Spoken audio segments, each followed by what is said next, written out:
Well, good morning, Gathering Network kids. Welcome back to Kids Zone. A quick note for parents in the room participating this morning. We are covering Jesus's crucifixion in the next couple weeks. So we just want to give you a heads up in case that might not yet be age appropriate for some of your children. Well, you guys, we have been in Jesus's story in the New Testament and we're continuing today. It was Passover, the time when God's people remembered how God had rescued them from being slaves in Egypt. Every year they killed a lamb and ate it, and they declared, "The lamb died instead of us."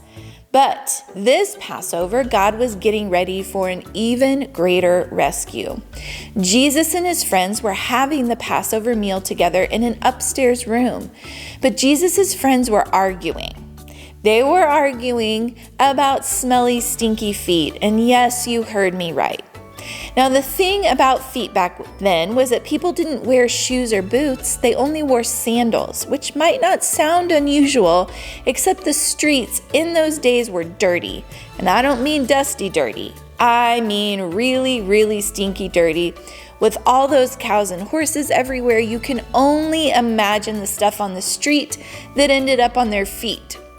So, someone had to wash away the dirt, but it was a terrible job, one that nobody wanted. Who on earth would ever volunteer to do that? Only the lowliest, most humble servant. So Peter and Matthew were saying, "I'm not the servant. I'm not going to do that. I'm not the servant." Well, quietly, Jesus got up from the table. He took off his robe, picked up a basin of water, and knelt down and started to wash his friends' feet. "You can't do this," Peter said. He didn't yet understand about Jesus being the servant king. So Jesus responded to him and said, "If you don't let me wash away the dirt, Peter, you can't be close to me."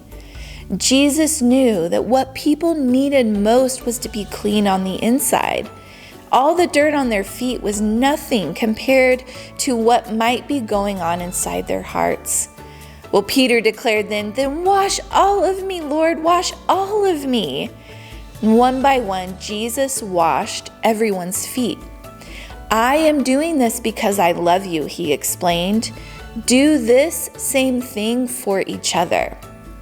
Now, one of Jesus's friends had made a really terrible plan. No one else knew what his sneaky plan was, but Jesus knew, and so did Judas. Judas was going to help the leaders capture Jesus for 30 pieces of silver. "Go on, Judas," Jesus said, and Judas got up from the meal, left the room, and walked out into the night. Jesus already knew what Judas was going to do. Jesus picked up some bread and broke it, and he gave it to his friends. And he picked up a cup of wine, and he thanked God for it, and he poured it out and shared it. And he said, "My body is like this bread. It will break. And this cup of wine is like my blood. It will pour out. But this is how God will rescue the whole world. My life will break, and God's broken world will mend. My heart will be broken, and your hearts will heal. Just as the Passover lamb died, so now I will die instead of you. My blood will wash away all your sins, and you'll be clean on the inside in your hearts. So whenever you eat and drink, remember," Jesus said, "I'm the one who has rescued you." Jesus knew it was nearly time for him to leave the world and go back to God. "I won't be with you long," he said. "You're going to be very sad, but God's helper will come, and then you'll be filled up with a forever happiness that won't ever leave. So don't be afraid. You are my friends, and I love you." Then they sang their favorite song, and they walked up to their favorite place, the Mount of Olives. Will you guys take some time with the discussion questions this week? And I'll see you next week as we continue the story of Jesus' crucifixion.